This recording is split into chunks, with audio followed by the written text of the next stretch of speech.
दर्शन को समझने और जीने के रूप में अपनी भूमिका निभा रहे हैं। जहाँ तक मेरी जानकारी है, भैया भी मानव तीर्थ में रहते हैं और वहाँ के स्कूल में अपनी भागीदारी निभा रहे हैं।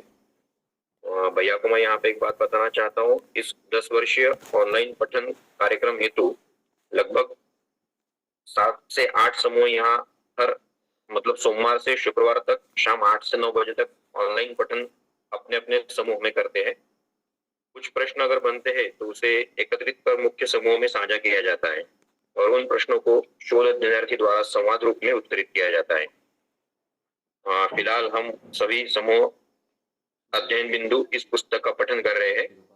पिछले हफ्ते जिगर भैया हमारे साथ में थे और उनके साथ में परिवार मूल्यों के ऊपर संवादीय चर्चा और प्रश्नों को उत्तरित करने का यहाँ पे काम किया गया था। अभी यहाँ पे लगभग 16 अध्ययनार्थी यहाँ पे जुड़े हुए हैं। तो भैया को मैं यहाँ पे एक नम्र निवेदन करता हूँ, एक आपका संक्षिप्त परिचय यहाँ पे आप यहाँ पे रख दे और बाकी आगे की प्रक्रिया को हम यहाँ पे शुरू कर सकते थे। जो प्रश्न भी ग्रुप पर समूह पर आए हैं उसको हम साझा करेंगे और आगे की चर्चा को आगे बढ़ाएंगे। जी पुष्पेंद्र भैया। जी धन्यवाद भैया। सभी को नमस्कार। मेरा नाम तो भैया ने बता ही दिया है, पुष्पेंद्र। जैसा कि भैया ने बताया, मेरे को दर्शन से जुड़े हुए लगभग 10 साल हो गए।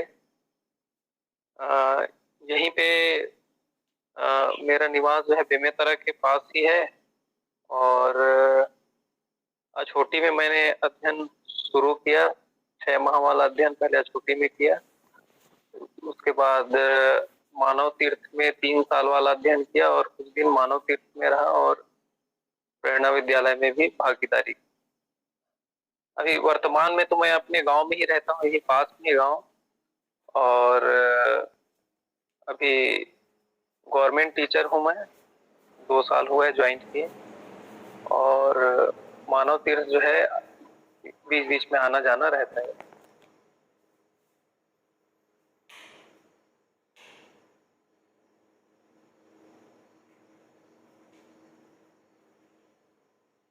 तो मेरी तरफ से परिचय इतना ही है और कुछ बताना हो तो बताइए। जी भैया, बहुत बहुत धन्यवाद। बाकी आज की सभा में सबका बहुत बहुत स्वागत है। जी, वैसे अभी पिछले हफ्ते में जो चर्चा हुई थी परिवार मूल्यों के ऊपर, यहाँ पे काफी यहाँ पे चर्चा हुई थी। इस समूह में फिलहाल में एक प्रश्न है कि वस्तु मूल्य और उपयोगिता मूल्य, जी, इन 2 मूल्यों के ऊपर थोड़ा प्रकाश डाला जाए। बाकी हम समूह में जी जी जी भैया जी। तो वस्तु मूल्य और उपयोगिता मूल्य, ये जो दोनों जो है वो जैसे कि हम लोग और मूल्य पढ़ते हैं, मानवीय मूल्य वो मानव से संबंधित रहता है और वस्तु मूल्य और उपयोगिता मूल्य ये जो है शेष प्रकृति से संबंधित है। तो शेष प्रकृति में जो वस्तुएं रहती, जैसे पेड़ पौधे हो गए, मिट्टी पत्थर हो गए, ये सारी चीजों में जो वस्तुएं हैं, हर वस्तु का अपना एक मूल्य रहता है। उसका मूल्य जो है उसका जो उपयोग हम करते हैं उसमें निहित जो उसका एक पूरकता रहता है दूसरे वस्तुओं के लिए, वो उसका वस्तु मूल्य होता है। जैसे आहार का मूल्य होता है शरीर का पोषण करना। ऐसी आवास जो है, घर है, मकान है, वो अलग अलग ऋतुओं में हमारे शरीर की जो है वो सुरक्षा करता है। उसी तरह वह कपड़े हो गए और उसी तरीके से फिर जो दूर श्रवण के जो साधन है उसमें जो हम वस्तुएं उपयोग करते हैं वो भी हमारे जो दूर दूर तक के आने जाने के लिए और दूर श्रवण के लिए कार्य आते हैं। और ऐसी जो कुछ चीजें जैसे औषधियां हैं, तो औषधियों का अपना एक उपयोग है, स्वास्थ्य भी बिगड़ जाए तो उसको सुधारने के लिए। तो ये सब उसमें निहित जो है उसका मूल्य है। मूल्य मतलब उसकी मौलिकता है। और एक तो हमको अभी बाजार में भी अलग अलग वस्तुओं का कुछ मूल्य हम लोग जो है मानव जाति ने जो बना के रखा है, जो हम लोग अपना आदान प्रदान के लिए जो बना के रखे हैं, वो स्थिर नहीं रहता है, वो बदलते रहते हैं समय के अनुसार।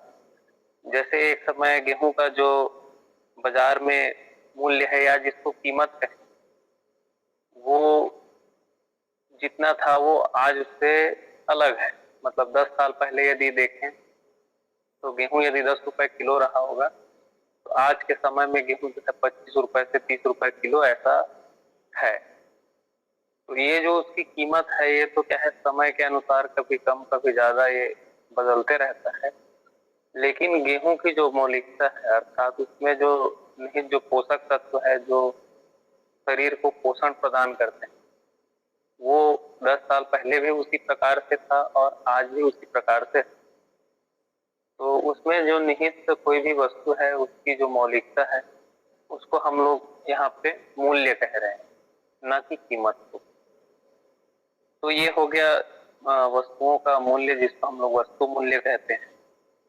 और उपयोगिता मूल्य जो है, या जिसको सॉरी उसमें दो मूल्य रहते हैं, उपयोगिता और कला। तो कला मूल्य जो है, फिर उसमें यदि मानव जो है अपने श्रम नियोजन करके उसकी उपयोगिता में कुछ वृद्धि कर दे, उसको हम लोग कला मूल्य कहते हैं। जैसे एक लकड़ी है सामान्य, तो लकड़ी को हम लोग जो है ईंधन के रूप में भी उपयोग करते हैं, और लकड़ी को घर बनाने के लिए भी उपयोग करते हैं। लकड़ी के बहुत सारे फर्नीचर भी बनाते हैं, जैसे लकड़ी का टेबल, कुर्सी। तो एक लकड़ी जो है वो उसमें जो मौलिकता है, उसमें हम लोग वृद्धि कर दिए। जैसे लकड़ी को हम लोग टेबल बना दिए तो उसकी उपयोगिता बढ़ गई, या उसको हम लोग कुर्सी बना लिए तो उसकी उपयोगिता बढ़ गई, या उससे घर बना लिए तो उसकी उपयोगिता बढ़ गई। इस प्रकार से जो प्रकृति में उपलब्ध जो वस्तुएं हैं, उसकी उपयोगिता को बढ़ा देना, उसके लिए मानव अपना कला का उपयोग उसमें करता है और उसकी उपयोगिताओं को बढ़ा लेता है। अनेक प्रकार की चीजें हैं, जैसे मिट्टी, पत्थर, ये सबको इकट्ठा करके आदमी घर बना लेता है। और कपास को पहले हम रुई बना लेते हैं, रुई से कपड़े बना लेते हैं। तो कपास की जो उपयोगिता है, निश्चित रूप से कपड़े की उपयोगिता उससे ज्यादा रहती है। तो ये जो उपयोगिता बढ़ती है, वो मनुष्य अपना कला उसमें प्रयोग करता है, इसलिए बढ़ जाती है। तो ये दो प्रकार का जो मूल्य है, उपयोगिता मूल्य जो वस्तु में प्राकृतिक रूप से पाई जाती है, और कला मूल्य जो है वो मनुष्य अपने कला का प्रयोग करके उसकी उपयोगिता में कोई वृद्धि कर दे, तो उसको हम लोग जो है कला मूल्य कहते हैं।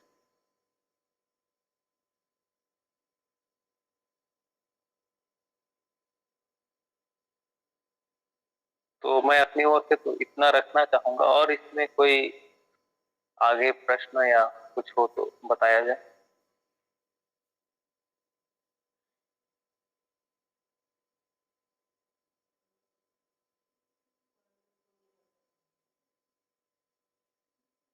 जी भैया, बहुत बहुत धन्यवाद। जिस समूह द्वारा एक प्रश्न आया था और पूछा गया था, अगर उनको इस प्रश्न को लेकर अगर कुछ और जानकारी चाहिए तो आप पूछ सकते हैं, या फिर हम जो समूह द्वारा अलग अलग प्रश्नों की यहाँ पे श्रृंखला बनी है, वो भी आप यहाँ पे साझा कर सकते हैं अभी।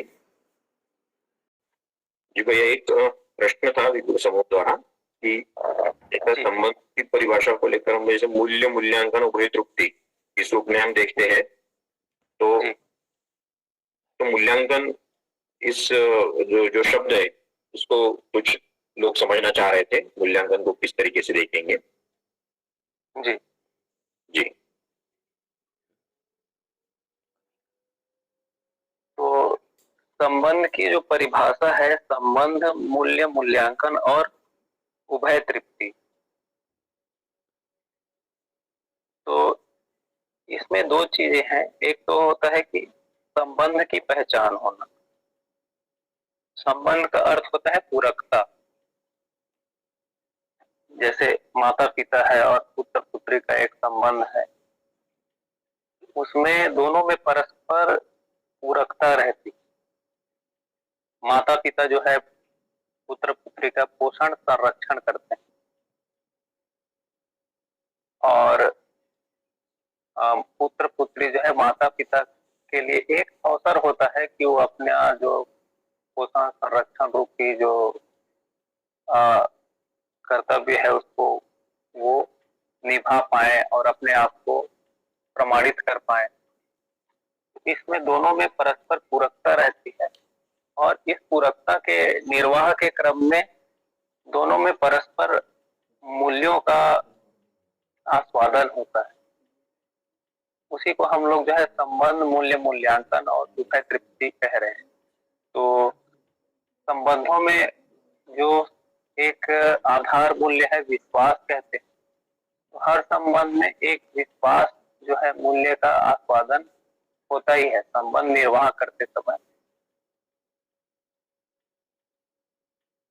तो और उसके पश्चात सम्मान हो गया, कृतज्ञता हो गया, वात्सल्य हो गया। इस तरह से अलग अलग जो मूल्य हैं, तो वो संबंध निर्वाह करते समय हमको इन मूल्यों का अनुभव होता है कह सकते हैं, या एक तरह से हमको वो कल्पना में आता है कह सकते हैं।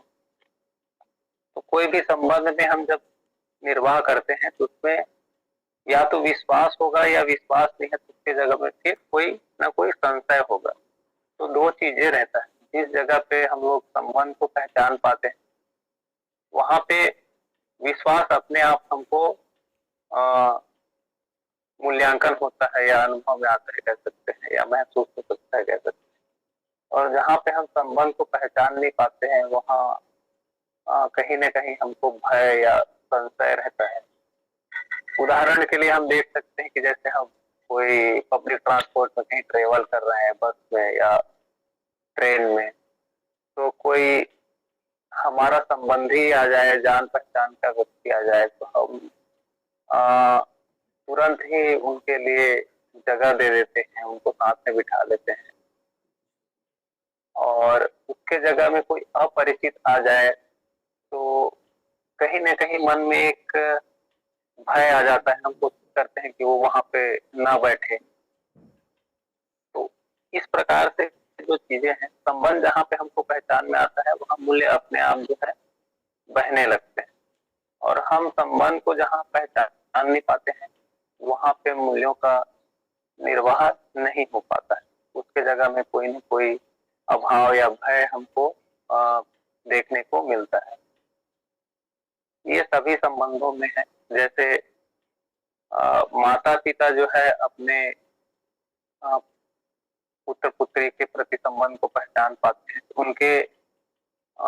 उनके मन में ममता मूल्य का, वात्सल्य मूल्य का उद्भव होता है कह सकते हैं, जिनका वो निर्वहन करने के लिए तत्पर रहते हैं।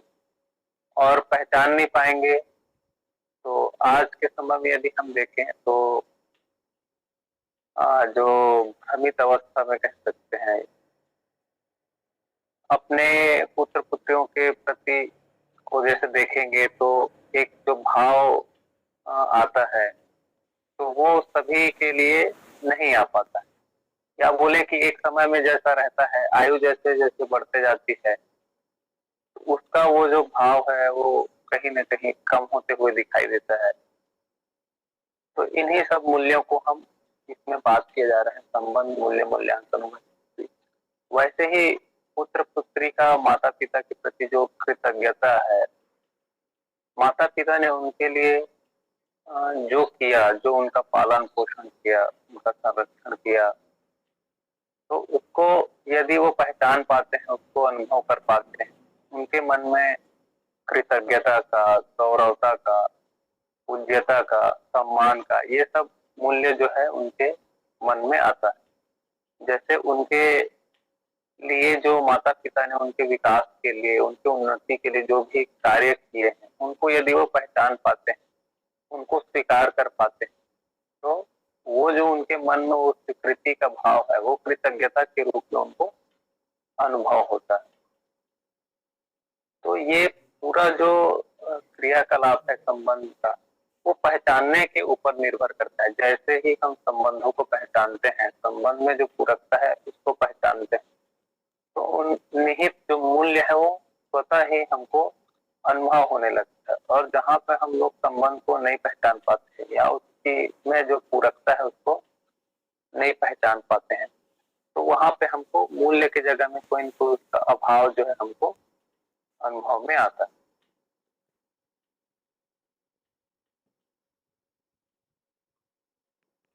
तो इस प्रकार से है। इसमें और कोई प्रश्न है तो पूछ सकते हैं।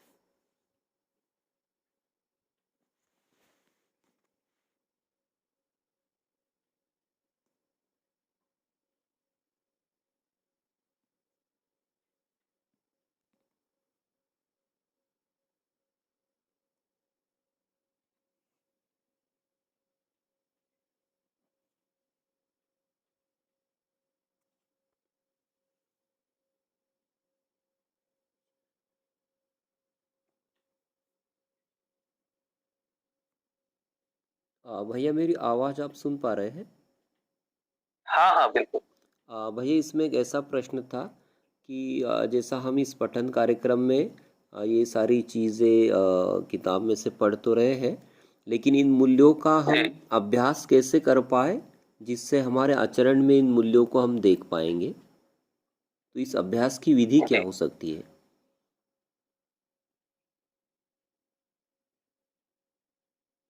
रहे थे कि संबंध को हम जहाँ पहचान पाते हैं उसमें नहीं जो पूरकता है उसको पहचान पाते हैं, तो मूल्य जो है स्वतः ही बहने लगता है।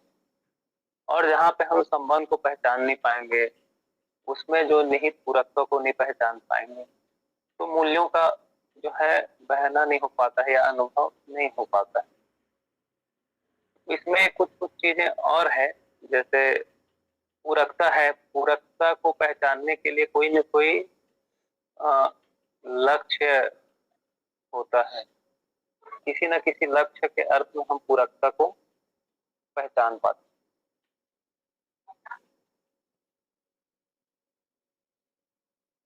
तो सही सही हम लक्ष्य को पहचाने अपने, सबसे पहले तो ये आवश्यक है। इसी तभी तो हम उस लक्ष्य के अनुरूप पूरकता को पहचान पाएंगे। जैसे यदि कोई चोरी करना चाहता है मान के लिए, और उसमें कोई मित्र का अपना सहयोग मांग रहा हो, तो सामान्य बात है, यदि कोई अच्छा व्यक्ति रहेगा तो उसका सहयोग तो नहीं करेगा। उसमें वो सोचेगा कि ये मेरा मित्रता का निर्वाह नहीं कर रहा है करके, पूरकता का निर्वाह नहीं कर रहा है करके, तो वो उसमें फिर संभव नहीं। तो लक्ष्य पहले क्या है, वो सही होना चाहिए। लक्ष्य यदि सही है तो उसमें फिर पूरकता को एक तरह से पहचाना जा सकता है। तो लक्ष्य सही होना चाहिए, सही कार्य के लिए पूरकता का पहचान हो पाता है। और लक्ष्य ही यदि गलत हो तो उसमें फिर पूरकता पूरकता को पहचानना फिर वो मुश्किल होता है। तो अभ्यास तो इसी प्रकार से है कि हम पहले अभ्यास पूर्वक अपने लक्ष्य को ठीक करें, सटीक करें, हम कितना सही है उसको हम देख लें। उसके पश्चात हमारे संबंधी जो है उसमें हमारे लिए कितना पूरक हो पा रहे हैं, नहीं हो पा रहे हैं, या हम कितना उनके लिए पूरक हो पा रहे हैं, नहीं हो पा रहे हैं। इस तरह से उसको हम जो है जांच करके इसका अभ्यास कर सकते हैं। और इसमें एक और बिंदु रहता है, ये जो पूरकता है उसका निर्वाह करने के लिए मनुष्य में जितना उसका बौद्धिक विकास हुआ रहेगा, जितना उसमें समझदारी रहेगा, उतना ही वो निर्वाह कर पाएगा। और जितना उसमें समझने में कुछ कमी रहेगा या कुछ गलती रहेगा, उन जगह पे निर्वाह करना जो है वो कठिन। सामान्य रूप में अभी हम देखें तो कभी कभी निर्वाह हो पाता है, कभी नहीं हो पाता है। तो दर्शन में बात ये कह रही है कि ये जो है निरंतर हो जाए। अभी जो कभी निर्वाह होता है कभी नहीं होता है, वो निरंतर हो जाए। या देखते हैं हम अभी कि जैसे पहले भी मैं बात किया है कि माता पिता का जैसे पुत्र पुत्री के साथ एक आयु में बहुत अच्छा संबंध का पहचान और निर्वाह होता है। जैसे जैसे आयु बढ़ते जाता है कहीं कहीं अभी दूरियां बढ़ते हुए देखने को मिलती है। तो उसको यदि सही सही पहचाना जाए तो वो जो संबंध का पहचान था निर्वाह है वो जीवन पर्यंत एक होने की बात यहाँ पे कहा जाए।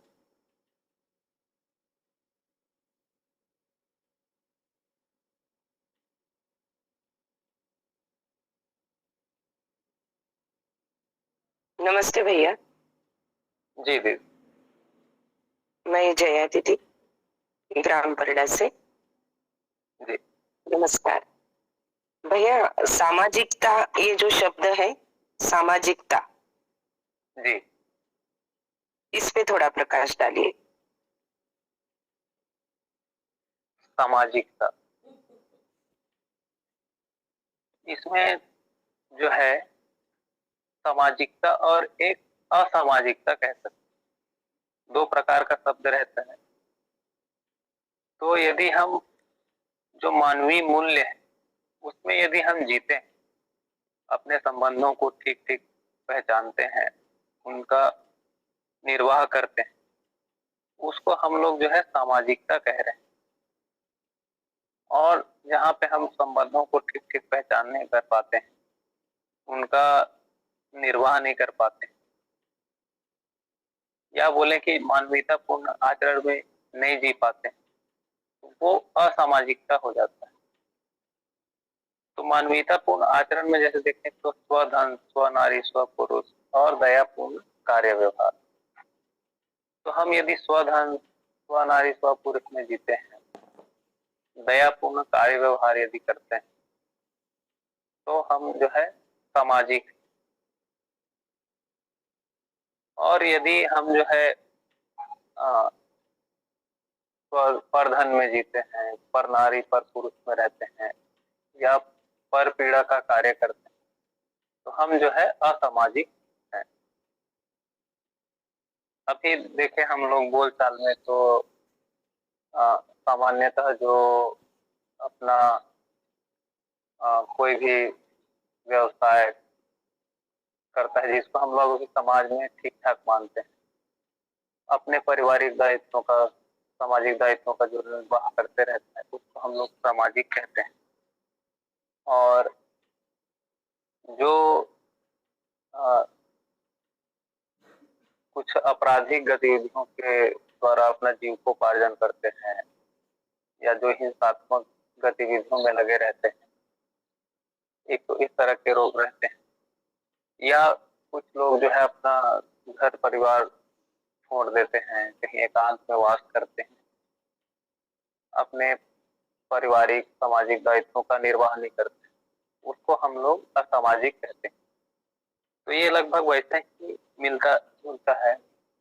दरअसल में जो सामाजिकता कहते हैं तो फिर वो उसका निरंतर निर्वाह की बात कहते हैं, जो हम अभी कभी करते हैं, कभी नहीं करते हैं।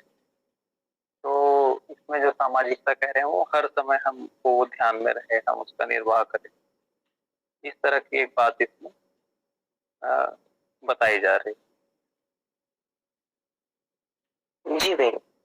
फिर भैया थोड़ा नैतिकता बताइए, नैतिकता और सामाजिकता में कैसे फर्क किया जाए? नैतिकता और सामाजिकता, देखिए जब सामाजिकता का निर्वाह करेंगे तो उसमें नैतिकता तो सम्मिलित रहेगी। नैतिकता जो है एक तरह से नीति से बनता है नैतिकता। तो नियम तो एक बड़ा रूप होता है, नियम से और कुछ कुछ उसके छोटे भाग जो है उसको हम लोग नीति कहते हैं। मतलब किस कार्य को करना चाहिए, किस कार्य को नहीं करना चाहिए। तो जो छोटे छोटे मुद्दे हैं उसमें जो सही गलत का जो पहचान है उसको हम लोग नीति कहते हैं। उदाहरण के लिए जैसे देखें तो जैसे वस्तुओं के आदान प्रदान के लिए एक नीति रहती है। वर्तमान में देखें तो कोई यदि अपना वस्तु उत्पादन करता है तो उसको वो बाजार में जाके विक्रय करता है, उसके बदले उसको कुछ पैसे मिल जाते हैं और उस पैसे से वो फिर अपना आवश्यकताओं की जो वस्तुएं है उसको वो फिर से बाजार से ले लेता है। तो जितना उत्पादन कर पाता है, बाकी को फिर बाजार में और लोग जो उत्पादन किए उसमें से हम लोग खरीद लेते हैं। तो इस प्रकार से वस्तुओं का आदान प्रदान का एक नीति बना हुआ जिसके अनुसार हम लोग जो है वस्तुओं का आदान प्रदान जो है करते हैं। तो ये है, तो इसका कोई लोग पालन करते हैं, कई लोग जैसे चोरी भी कर लेते हैं, उसको जो जरूरत है और उसके पास नहीं है तो वो कहीं कहीं चोरी भी कर लिया, तो वो फिर क्या है, नीति का पालन नहीं किया। तो इसी प्रकार से अनेक प्रकार की जो नीति है वो सामाजिकता के पालन करने के लिए नीति बनाई गई रहती है। और जैसे एक और चीज बोल सकते हैं, जैसे हम लोग सड़क में चलते रहते हैं तो ट्रैफिक को कंट्रोल करने के लिए ट्रैफिक सिग्नल्स रहते हैं।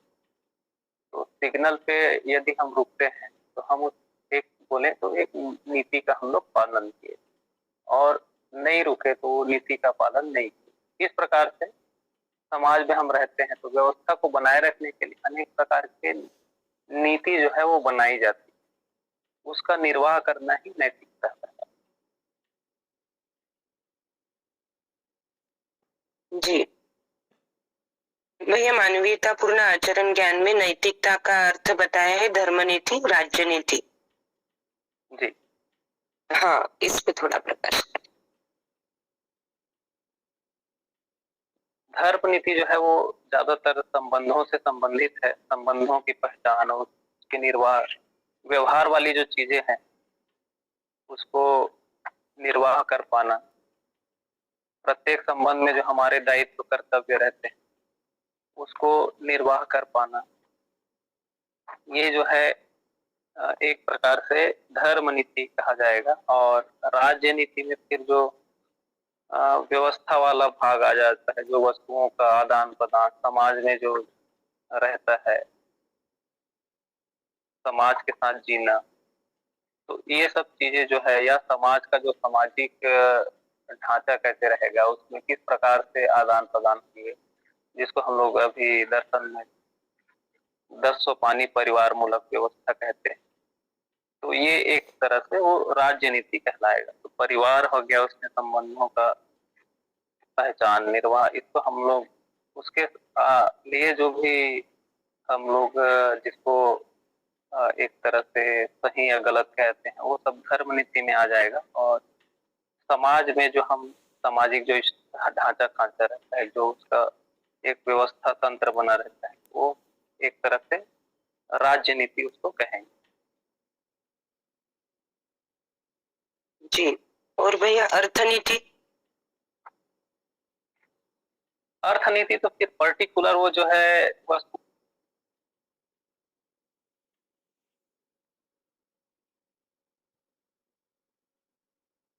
के उत्पादन और उसका विनिमय संबंधित को बढ़ाने के लिए, उसका संरक्षण के लिए अर्थ जो है, और वैसे तो यहाँ पे तन मन धन रूपी अर्थ बोलते हैं तो सभी चीजें आ जाते हैं उसमें।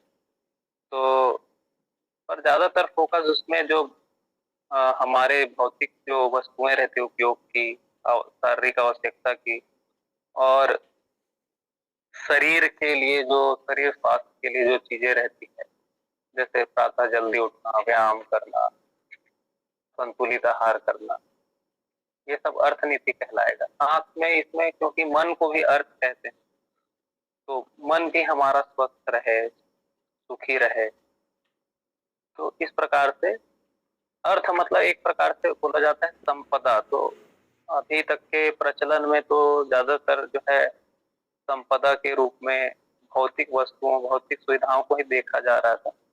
तो यहाँ पे दर्शन में मन को भी एक संपदा के रूप में उसको इंट्रोड्यूस किया है, उसका वैल्यू को समझाया गया है। तो इस प्रकार से ये जो है अर्थनीति है।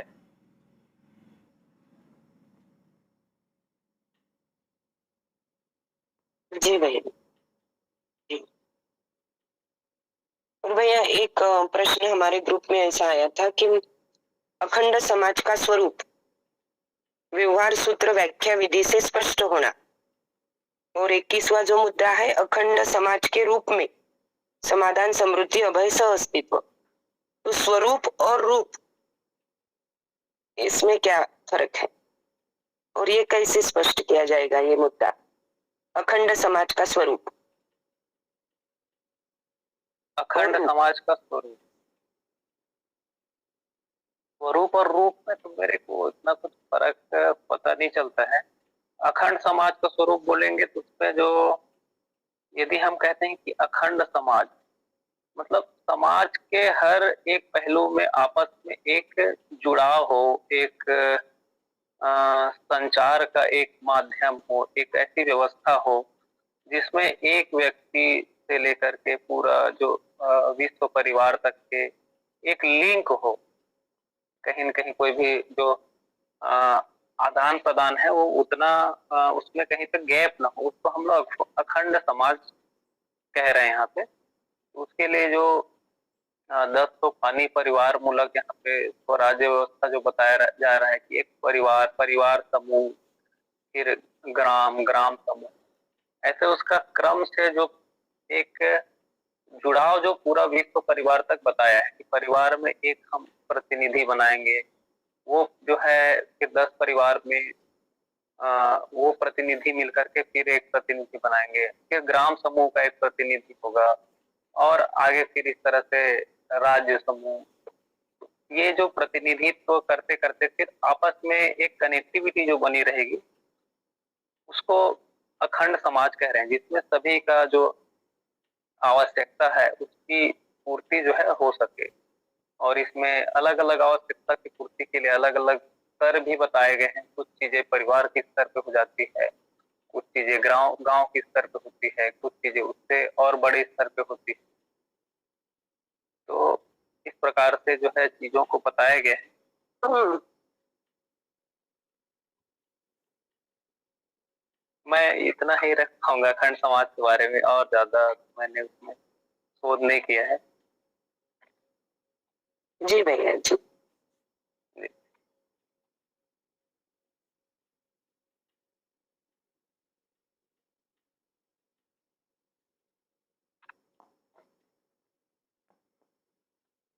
धन्यवाद।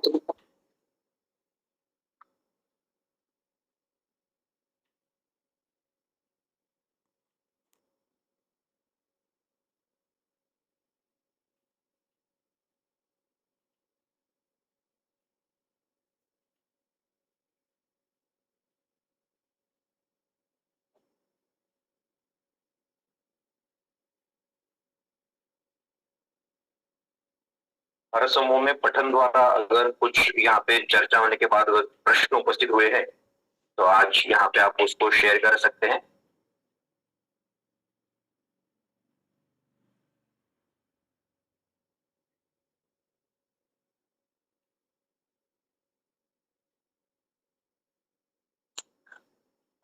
जी भैया नमस्ते। नमस्ते। एक प्रश्न जहाँ पर मेरा बहुत ज्यादा अटकाव रहता है, उस पर शायद इस ग्रुप में पहले चर्चा हो चुकी है या नहीं ये मुझे नहीं पता, और अगर आप रख दें तो मेन अटकाव जो है वो साक्षात्कार की स्थिति में है।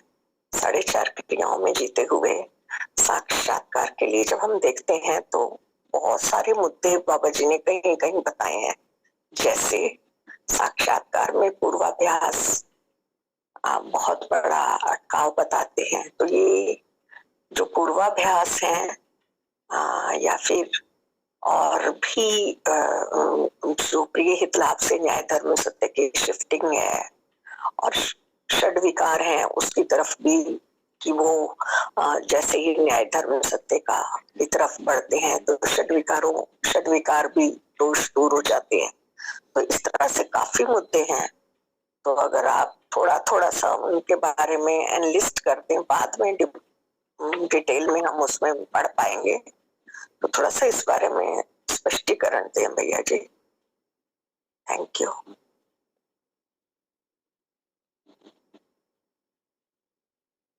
जी, साक्षात्कार का जैसे इसमें तो परिभाषा दर्शन में दिया गया है, अस्तित्व में वस्तु सहज रूप में, अस्तित्व में नाम से इंगित वस्तु स्पष्ट होना। तो ये एक परिभाषा है, और 2-3 परिभाषा इसमें दी गई है। तो साक्षात्कार तो वैसे जीवन क्रियाओं में देखें तो चित्त में होने वाली एक क्रिया है, जो चिंतन और चित्रण का जो क्रिया रहता है उसके संयुक्त रूप को हम लोग जो है साक्षात्कार कहते हैं। तो अस्तित्व है, हम लोग शब्द से बहुत सारे वस्तुओं को हम लोग जो है जानते हैं, या शब्दों का उपयोग करते रहते हैं पहचानने के लिए। तो शब्द है, प्रत्येक शब्द का एक अर्थ रहता है, और उस अर्थ के मूल में कोई न कोई वस्तु अस्तित्व में होता है। जैसे हम पानी कोई कहेंगे तो पानी से इंगित कोई वस्तु जो है अस्तित्व में रहता है। मिट्टी कहेंगे तो मिट्टी के रूप में कोई न कोई वस्तु अस्तित्व में रहता है। ऐसे ही जीव जंतु कहेंगे, पेड़ पौधे कहेंगे, मानव कहेंगे, तो मानव के रूप में भी कोई न कोई वस्तु अस्तित्व में रहता है। व्यापक वस्तु कहेंगे तो व्यापक वस्तु के रूप में भी कोई न कोई वस्तु है। परमाणु कहेंगे तो परमाणु के रूप में है। संबंध कहेंगे तो संबंध के रूप में है। पूरकता कहेंगे तो उसमें पूरकता के कोई रूप में कोई वस्तु है। तो उसी को कह रहे हैं कि शब्दों का हम उपयोग करते हैं, शब्द के का कोई न कोई अर्थ रहता है, अर्थ जो है अस्तित्व में वस्तु के रूप में रहता है। तो हम शब्दों के द्वारा जिन वस्तुओं को इंगित करते हैं वो वस्तु हमको स्पष्ट हो जाना, उसको कह रहे हैं साक्षात्कार। उसका सही सही हमको समझ हो जाना, हमारे चित्र में उसका सही सही चित्रण बन पाना, उसी को कह रहे हैं यहाँ पे साक्षात्कार। ये जो है क्रम से होता है, ऐसा उसमें बताया गया है कि एक एक चीजों का साक्षात्कार एक एक करके। तो जितनी वस्तुएं हैं सबका क्रमिक रूप से साक्षात्कार होते जाता है, और एक समय ऐसा आता है कि सभी चीजों हमको जो जिस प्रकार से है अस्तित्व वैसे ही हमको चित्रण हो जाता है। उसको एक प्रकार से बोल रहे हैं कि साक्षात्कार पूरा हुआ।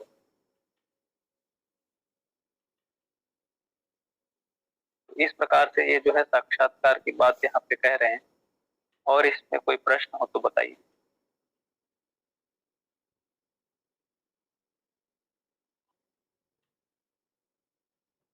जी भैया, थैंक यू। और ये तो परिभाषा हो गई कि शब्द से अर्थ, अर्थ से वास्तविकता, वो वास्तविकता का पता लग जाए तो वो साक्षात्कार हुआ। तो ऐसी कौन सी और पॉइंटर्स हैं साक्षात्कार के लिए जिस पर कि हमारा ध्यान चला जाए, क्योंकि 4.5 क्रियाओं में जीते हुए हमें वो स्पष्टता बनती नहीं। तो अगर वो पॉइंटर्स पता लग जाएं जैसे, तो वो भी बता दें। जी, तो दर्शन में बहुत सारी चीजें आती है, जैसे संबंध के बारे में। तो एक तो रहता है कि हमको पहले कोई चीज का सूचना हुआ, उसके बारे में हम सोचते हैं, विचारते हैं, उसका मनन करते हैं, उसके बारे में कोई वस्तु जो है स्पष्ट होती है। तो फर्स्ट होता है कि सूचना। तो जैसे हमने संबंध के बारे में सुना, और उसके पश्चात उसके जो संबंध है उसमें सोचा, हमने उसको समझने का प्रयास किया, क्या क्या उसमें पूरकताएं होती है। तो धीरे धीरे सोचने विचारने से वो समझ जाएंगे। तो संबंध एक उसमें बिंदु हो गया। लक्ष्य, जैसे लक्ष्य यहाँ पे बताया गया है कि समाधान, समृद्धि, अभय और सहअस्तित्व। तो प्रचलन में कहीं न कहीं सुविधा संग्रह जो है वो लक्ष्य बना हुआ है। तो प्रचलन में देखेंगे तो ज्यादातर चीजें क्या है, स्वीहित और लाभ के अर्थ में बहुत सारे लक्ष्य बने रहते हैं। तो दर्शन पढ़ के हमको समझ में आता है कि ऐसी चीजें जो प्रीहित लाभ से हम अपना लक्ष्य बना के रखें, तो वो मिल जाने से भी वैसा तृप्ति उसमें हो नहीं पाता है। तो पहले तो इसमें सूचना में ये बताते हैं कि समाधान, समृद्धि, अभय और सहस्त्र हमारा लक्ष्य है। तो उसको हम लोग सुनते हैं, फिर उसमें समझने का उसको प्रयास करते हैं, संबंध को सुनते हैं, उसको समझने का प्रयास करते हैं। अस्तित्व के बारे में अनेकों प्रकार के भ्रम जो है संसार में फैला हुआ है। जैसे कि शरीर है, विज्ञान में तो बताते हैं कि शरीर ही सब कुछ है, उसमें मन, आत्मा या जीवन नाम की कोई वस्तु होती नहीं है। तो दर्शन में जैसे जीवन नाम की एक वस्तु है, वास्तविकता है, उसके बारे में सूचना हमको मिलती है, फिर हम उसको समझने का प्रयास करते हैं। और जैसे व्यापक वस्तु है, तो प्रचलन में व्यापक वस्तु के बारे में भी कोई स्पष्ट सूचना हमको नहीं मिल पाती है। दर्शन में हमको व्यापक वस्तु के बारे में सूचना मिलती है। तो इस तरह से अस्तित्व के जो हर इकाई है उसके बारे में हमको एक पहले सही सही सूचना हमको मिलती है।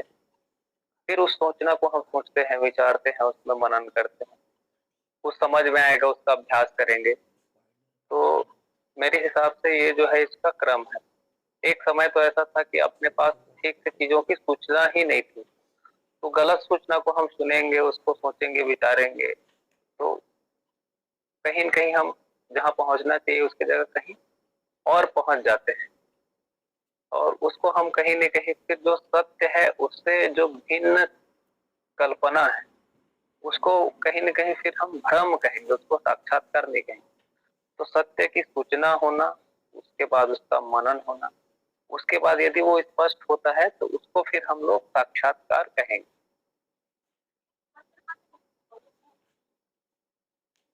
जी, और इसमें कुछ हो तो पूछिए।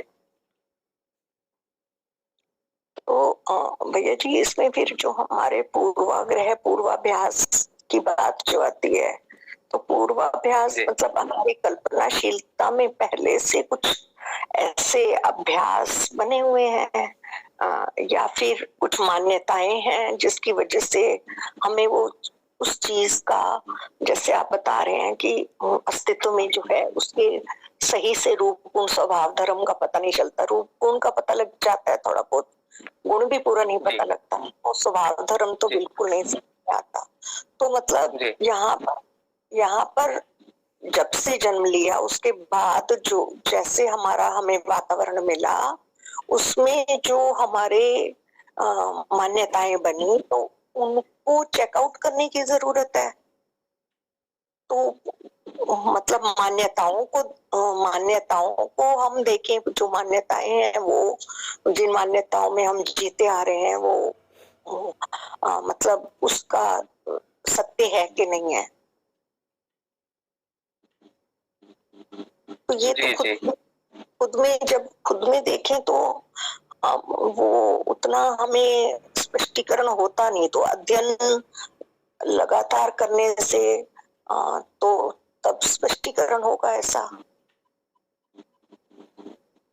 जी, ये तो अभ्यास का ही एक है। कोई भी हमारा अभ्यास वो में रहता है।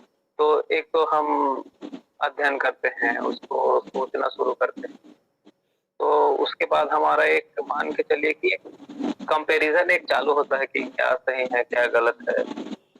तो उसको सही गलत को एक प्रकार से तौलना, उसको निर्णय करना।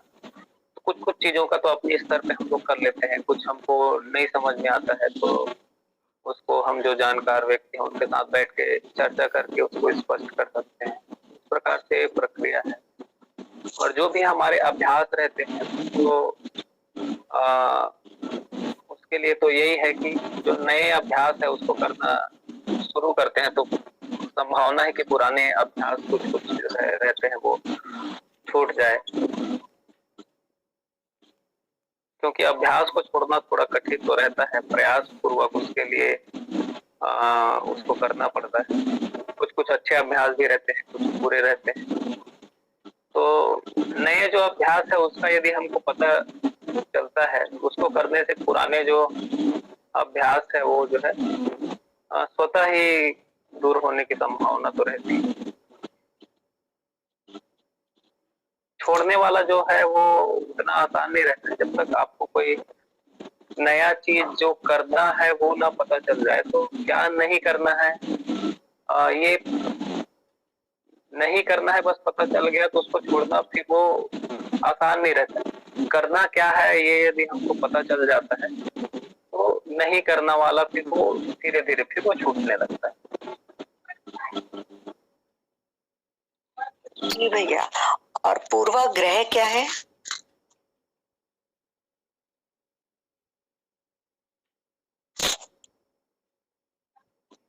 पूर्वाग्रह वही पूर्व में हमारे मन में जो मान्यताएं बनी रहती है, वस्तुओं के बारे में जो हमारे मन में जो स्वीकृति रहती है उसको पूर्वाग्रह कह रहे हैं। जैसे बहुत सारे चीजें रहता है कि इस समुदाय के लोग का व्यवहार फलाना प्रकार का होता है या ये जगह ऐसी है, तो बिना जाने कोई चीज को मान लेना,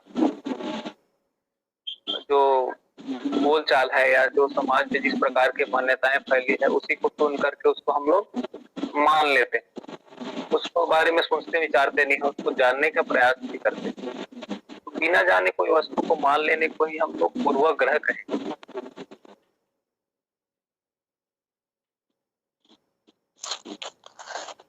जी भैया, थैंक यू।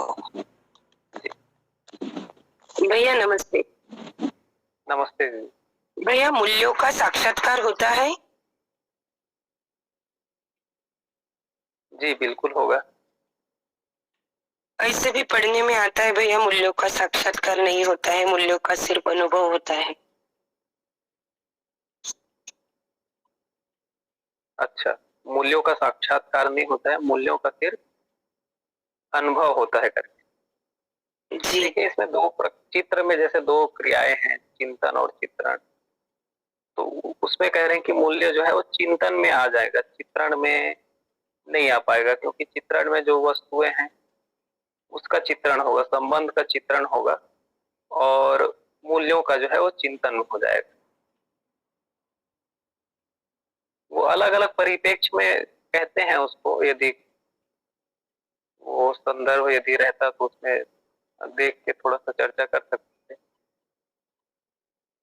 जी तो भैया, मूल्यों का साक्षात्कार व्यक्ति में ही होगा ना? जैसे ममता मूल्य है तो ममता मूल्य हमें खुद में दिखेंगे या अपने माता पिता में दिखेंगे? नहीं देखिए, संबंध में क्या है, पूरकता का पहचान होता है, मूल्य तो हमको अपने अनुभव में ही आएगा। जैसे हम माता पिता के संबंध को पहचान पाते हैं तो कृतज्ञता पहचान पाए, मतलब उन्होंने हमारे उन्नति के लिए, विकास के लिए हमको जो कुछ भी किया है उसको हम यदि स्वीकृत कर पाते हैं, स्वीकार पाते हैं, तो उनके लिए जो सम्मान का, जो कृतज्ञता का मूल्य है वो स्वतः ही हमारे मन में आ जाएगा। तो पहचानने की बात तो होती है संबंधों को, मूल्य जो है फिर अपने आप हमको अनुभव में आता है, उसके निर्वाह के लिए हम कोई न कोई फिर क्रियाकलाप हम करते हैं। तो जो निरंतर वस्तु है भैया, जैसे विश्वास, सम्मान, स्नेह, ये निरंतर वस्तु है, तो इसका साक्षात्कार कैसे होगा? चित्रण में तो नहीं आएगी ना निरंतर वस्तु। रूप, गुण, स्वभाव, धर्म कैसे देखेंगे इस वस्तु का?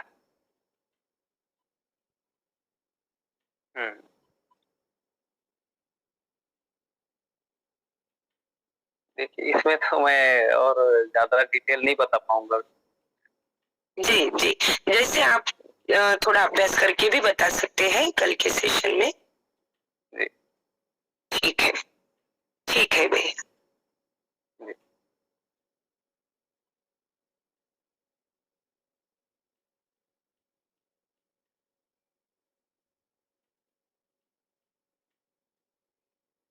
सचिन भैया यदि थोड़ा स्पष्ट करना चाहें तो कर सकते हैं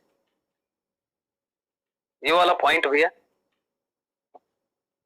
हाँ जी भैया, अभी वैसे तो भी कल वहां पे चर्चा और इसमें हो सकती है। जी अभी भी समय भी हम पास में पहुंच रहे हैं, अभी 2-3 मिनट भी बचे हैं। हाँ, समय भी होने को है आज तो। हाँ हाँ।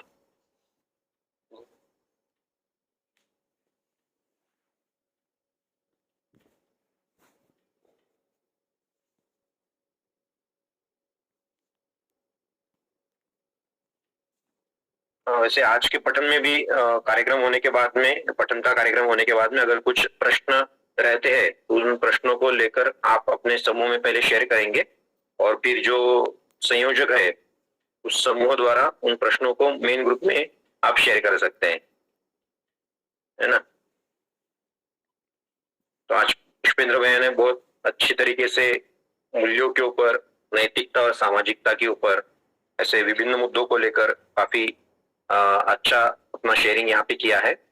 मैं आशा करता हूँ कि जिन जिन लोगों के यहाँ पे प्रश्न उपस्थित हुए थे उनका समाधान यहाँ पे हो चुका होगा। वैसे भी अगले 5 दिन फिर पुष्पेंद्र भैया अपने साथ है ही, तो ऐसे कुछ प्रश्न आते हैं जिनका सॉल्यूशन अगर नहीं निकलता है तो अपन उसको स्टैंड बाय भी रख सकते हैं और आगे और जो शोधार्थी है उसको पठन करके उसका ग्रुप में समूह के साथ शेयरिंग भी हो सकता है। ऐसा नहीं कि भी कुछ मतलब जो प्रबोधक है या फिर शोध अध्ययनार्थी है वही उसका उत्तर दे। अगर इसमें इनको शेयरिंग करना है तो भी अपना यहाँ पे शेयरिंग रख सकते हैं इसमें, ताकि ये एक एक्चुअली ये संवाद, ये जो मुख्य रूप से अध्ययन की जो प्रक्रिया वो संवाद के रूप से ही है। तो अलग अलग एंगल से अपने अपने जो मत बने हैं तो आप उसको अपने साथ में यहाँ पे ग्रुप के साथ शेयर भी कर सकते हैं। जैसे आज का जो प्रश्न रहा, इस प्रश्न को लेकर अगर समूह में किसी और को भी यहाँ पे अपनी बात रखनी है तो अपने कल के सुबह वाले सेशन में आप इसको यहाँ पे रख सकते हैं। सही बात है।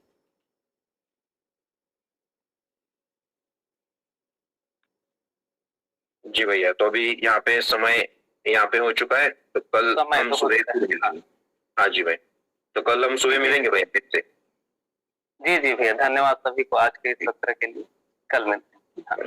ओके भाई।